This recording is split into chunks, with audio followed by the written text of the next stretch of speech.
China की सबसे important भाषा मैंडरिन है और इसे सीखने के लिए बहुत मेहनत की जरूरत होती है। लेकिन अगर आप डेली इसकी प्रैक्टिस करते हैं तो इसे सीखना बहुत आसान है। आज की इस वीडियो में हम आपसे इसी टॉपिक पर बात करेंगे, तो बने रहे हमारे साथ अंत तक। वीडियो शुरू करने से पहले क्विक सपोर्ट आपका स्वागत करता है हमारे चैनल में। तो चलिए सबसे पहले जानते हैं कि इतनी सारी लैंग्वेज में से आपको चाइनीज ही क्यों सीखनी चाहिए। नंबर 1, दुनिया में सबसे ज्यादा बोली जाने वाली लैंग्वेज में से मैंडरिन सेकंड नंबर पर है। आप जानते हैं कि वर्ल्ड्स लार्जेस्ट पॉपुलेशन चीन की है, लेकिन क्या आप ये बात जानते हैं कि इंग्लिश के बाद जिस भाषा को सबसे ज्यादा बोला जाता है उसमें मैंडरिन का नाम शामिल है। दुनिया में टोटल 15% लोग मैंडरिन चाइनीज बोलते हैं। मैंडरिन बोलने वाले ज्यादा लोग चाइना के अंदर ही रहते हैं, लेकिन आपको मलेशिया, सिंगापुर और ताइवान में भी इसके नेटिव स्पीकर्स मिल जाएंगे। इसके अलावा ऑल ओवर वर्ल्ड चाइनीज लोग ट्रैवल करते हैं और रहते भी हैं।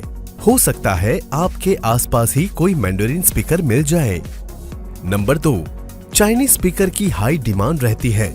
पॉपुलर टूरिस्ट डेस्टिनेशंस और कंपनीज में यहाँ तक कि रिटेल स्टोर पर भी हर जगह ऐसे एम्प्लॉइज को हायर किया जा रहा है जो चाइनीज कंज्यूमर्स और टूरिस्ट्स को अपनी ओर अट्रैक्ट करने के लिए चाइनीज बोल सके।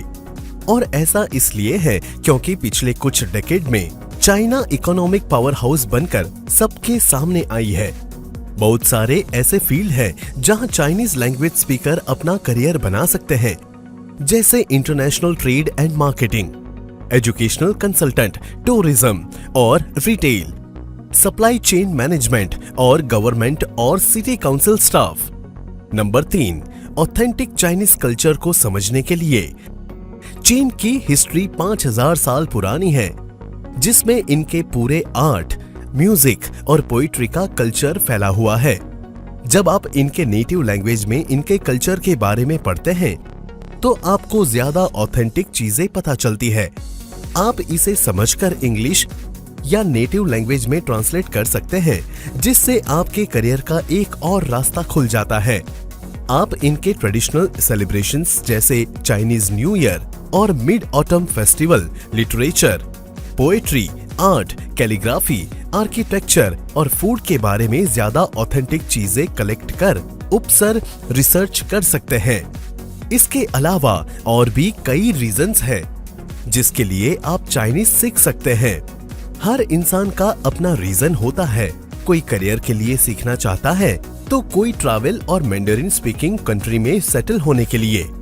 तो चलिए अब जान लेते हैं कि आप आसानी से चाइनीज कैसे सीख सकते हैं। स्टेप 1, मैंडरिन सुनना शुरू करें। आपको शुरू के 2 महीने सिर्फ सुनने पर ध्यान देना है। मैंडरिन लैंग्वेज की स्क्रिप्ट अलग होती है, तो अगर आपकी नेटिव लैंग्वेज की स्क्रिप्ट रोमन है तो आपको शुरू में मैंडरिन लैंग्वेज को सुनने के साथ उसे बोलना भी है। आप उसका प्रोनाउंसिएशन रोमन में कर सकते हैं। इसे चाइनीज में पिनयिन कहा जाता है। शुरुआत में किसी ऐसी भाषा के कैरेक्टर्स का इस्तेमाल करना थोड़ा मुश्किल होता है जिसका प्रोनाउंसिएशन कैसे करना है यही आपको नहीं पता हो। इसलिए शुरुआत में आपको मैंडरिन लैंग्वेज को सिर्फ सुनना और पीछे पीछे दोहराना है, चाहे आपको उसका मतलब पता हो या न हो। जब आप लगातार 1 या 2 महीने ऐसा कर लेंगे और उसके बाद इसके कैरेक्टर्स याद करना शुरू करेंगे तो आपको ये कैरेक्टर्स कुछ जाने पहचाने लगेंगे, क्योंकि आप इन्हें लगातार 2 महीने से सुन रहे हैं। आपको इन 2 महीने मैंडरिन के डायलॉग्स सुनने हैं और उनके रोमानिजेशन वर्जन में उन्हें प्रोनाउंस करना है, जिसे आज पिनयिन कहा जाता है। इसे चाइना ने ही डेवलप किया था। इसे मैंडरिन का रोमानिजेशन फॉर्म कहा जाता है। इसके बाद आपको पॉडकास्ट्स एंड ऑडियो बुक्स सुनना शुरू करना है। लिंक क्यू पर बहुत सारे मैंडरिन चाइनीज की छोटी छोटी कहानियां आपको मिल जाएगी, जो शुरुआत के लिए बहुत बढ़िया है। स्टेप 2, कैरेक्टर्स मेमोराइज करें। 2 महीने तक लगातार ऐसी भाषा सुनना जिसके कैरेक्टर्स को आप जानते भी नहीं हैं, आपके मन में उस लैंग्वेज के कैरेक्टर्स को सीखने के लिए इंस्पायर करती है। और जब आप डिसाइड कर लेते हैं कि आपको इसके कैरेक्टर्स याद करने हैं, तो आप रोज इसे आधे से 1 घंटे याद करें। आपको रोज इसे याद करना है, चाहे आप जिस भी तरीके से याद करें, लेकिन आपको रोज इसकी प्रैक्टिस जरूर करनी है, क्योंकि आप जिस स्पीड से इसे याद करेंगे उसी स्पीड से भूल भी जाएंगे। अगर रोज प्रैक्टिस नहीं की तो कैरेक्टर्स याद करने के बाद आप इनसे शब्द बनाएं, रोज शब्दों से खेलें, नए शब्द जोड़ें, जिससे आपकी प्रैक्टिस भी होगी और आपको नए वर्ड्स क्रिएट करने में मजा भी आएगा। इस स्टेप में बहुत डेडिकेशन की जरूरत होती है। आपको कैरेक्टर्स याद करने में बहुत टाइम लग सकता है, लेकिन अगर आप रोज इसकी प्रैक्टिस करते हैं तो फिर आप इसे कभी नहीं भूलेंगे। स्टेप 3, रूल्स की जगह पैटर्न्स को याद करें। जब आपको लग सकता है कि हर जगह ग्रामर रूल्स पर फोकस करने को कहा जाता है, तो हम आपको उल्टा करने को क्यों कह रहे हैं? लेकिन अगर आप टफ ग्रामर के रूल्स को याद करने में लगेंगे तो इसमें 1 साल निकल जाएंगे और तब भी वो पूरी तरह से आपको याद नहीं होगा। इसकी जगह आप सीक्वेंस और पैटर्न्स पर फोकस करें। हैरियट मिल्स और PS नी की एक किताब है, intermediate reader in modern Chinese. इसमें अच्छी तरह से बताया गया है कि आपको कैसे पैटर्न को पहचानना है। चाइनीज ग्रामर इनकम्प्लीट है, उसमें इंग्लिश ग्रामर या किसी और लैंग्वेज की ग्रामर की तरह कोई डिक्लेंशंस, कंजंक्शंस, जेंडर्स, वर्ब एस्पेक्ट्स या कॉम्प्लिकेटेड टेंसेस नहीं है। इसलिए आप पैटर्न्स पर फोकस करें, उन्हें अकेले में रिपीट करें, लिखें और फिर बाकी लोगों के सामने बोले। स्टेप 4, खूब पढ़ें। अगर आपको बाकी लोगों से ज्यादा तेज सीखना है तो इसका एक ही तरीका है, आपके हाथ में जो भी आए उसे पढ़ डालिए। जितना ज्यादा हो सके उतना पढ़िए। अब आज डिजिटल वर्ल्ड में अगर आप पेपर मटेरियल नहीं पढ़ना चाहते हैं, तब भी आप डिजिटल बुक्स, आर्टिकल्स, स्टोरीज तो पढ़ ही सकते हैं। आप पढ़ने की शुरुआत छोटी छोटी कहानियों से कर सकते हैं। स्टेप 5, सबटाइटल के साथ मूवीज और टीवी सीरियल्स देखें। जब आप चाइनीज सीखना शुरू कर दें, तो अपना टारगेट बनाएं कि आपको हर वीक एक चाइनीज मूवी चाइनीज सबटाइटल के साथ देखना है। चाइनीज सबटाइटल के साथ मूवी देखते वक्त आपको सबटाइटल पढ़ना भी है, जिससे आपकी रीडिंग हैबिट अच्छी होगी और जल्दी जल्दी चाइनीज पढ़ पाएंगे। आप अपनी रीडिंग हैबिट को और भी अच्छा बनाने के लिए फ्लुएंट यू की सबटाइटल वीडियोस को देख सकते हैं। फ्लुएंट यू रियल वर्ल्ड से वीडियो लेता है, जैसे music videos, movie trailers, news और इंस्पायरिंग टॉक्स, और इन वीडियोस को लेसन्स में कन्वर्ट कर देता है। स्टेप 6, वोकैबुलरी को याद करें। जब आप चाइनीज सीखना शुरू करते हैं तो आपको 2 काम रोज करने हैं। पहला तो ये कि आपको चाइनीज कैरेक्टर्स को अच्छे से याद करना है। इसके साथ ही जो दूसरा काम आपको करना है वो ये है कि आपको रोज चाइनीज वोकैबुलरी के कई सारे वर्ड्स याद करने हैं।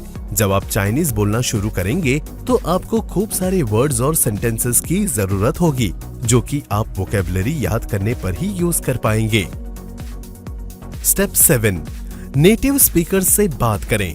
अगर आप अपने चाइनीज लैंग्वेज को इम्प्रूव करने चाहते हैं और चाहते हैं कि आप बाकी लोगों से ज्यादा फास्ट सीखें, तो आपको पहले दिन से ही उस भाषा में ग्रीटिंग देना आना चाहिए और इसका इस्तेमाल आप चाइनीज नेटिव स्पीकर्स पर कर सकते हैं।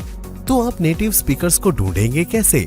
इससे कोई फर्क नहीं पड़ता कि आप कहाँ रहते हैं, आप ऑनलाइन पूरी दुनिया से जुड़ सकते हैं। ऐसे ही कुछ वेबसाइट्स हैं। italki, ये एक ऐसी वेबसाइट है जहां आप नेटिव स्पीकर्स को ढूंढ सकते हैं। यहाँ मेंबरशिप लेने में मामूली रुपए लगते हैं और फिर आप यहाँ से चाइनीज सीख भी सकते हैं और नेटिव स्पीकर से जुड़ भी सकते हैं। अगर वो आपके आसपास हैं, तो आप उनसे बात करके मिल भी सकते हैं। meetup.com, यहाँ से भी आप चाइनीज नेटिव स्पीकर से मिलने का प्रोग्राम बना सकते हैं। और ऑनलाइन तो कई लोग यहाँ रोज मीटिंग करते हैं, आप उनसे जुड़ सकते हैं। हेलो टॉक ऐप, आप अपने फोन में हेलो टॉक इंस्टॉल कर सकते हैं। ये ऐप आपको ऐसे लोगों से जोड़ता है जो आपकी ही तरह चाइनीज लैंग्वेज सीख रहे हैं। इन लोगों के साथ आप आराम से बातचीत कर सकते हैं और अपनी प्रैक्टिस कर सकते हैं। स्टेप 8, चाइनीज लैंग्वेज का कोई कोर्स करें। आपको हमने जो भी स्टेप बताए उसे फॉलो करके आप खुद से ही घर पर ही चाइनीज सीख सकते हैं। लेकिन अगर आपको किसी बड़े प्राइवेट या गवर्नमेंट फर्म में काम करना है या फिर मैंडरिन लैंग्वेज स्पीकर कंट्री में कोई जॉब करनी है, तो आपको उसके लिए एक सर्टिफिकेट की जरूरत होगी कि आपने इस लैंग्वेज को किसी इंस्टीट्यूट या कॉलेज या यूनिवर्सिटी से सीखा है। इसमें आप डिग्री, डिप्लोमा या सर्टिफिकेट कोर्स कर सकते हैं। इंडिया में बहुत सारे प्राइवेट और गवर्नमेंट इंस्टीट्यूट हैं जहां से आप ये कोर्स कर सकते हैं। आप चाहे तो कोर्सेरा, यूडेमी से कोर्स कर सकते हैं और फीस पे करके सर्टिफिकेट ले सकते हैं। इसके अलावा अगर आप ऑफलाइन ये कोर्स करना चाहते हैं तो आप प्राइवेट कोचिंग ले सकते हैं, जिसे आप 12th के बाद ज्वाइन कर सकते हैं। लेकिन हमारी सलाह ये होगी कि आप किसी यूनिवर्सिटी से स्पेनिश लैंग्वेज का कोर्स करें, क्योंकि यूनिवर्सिटी के कोर्स पूरा होने पर एक तो वहां प्लेसमेंट का ऑप्शन मिल जाता है और दूसरा यूनिवर्सिटी का टैग ज्यादा सक्सेस दिला सकता है।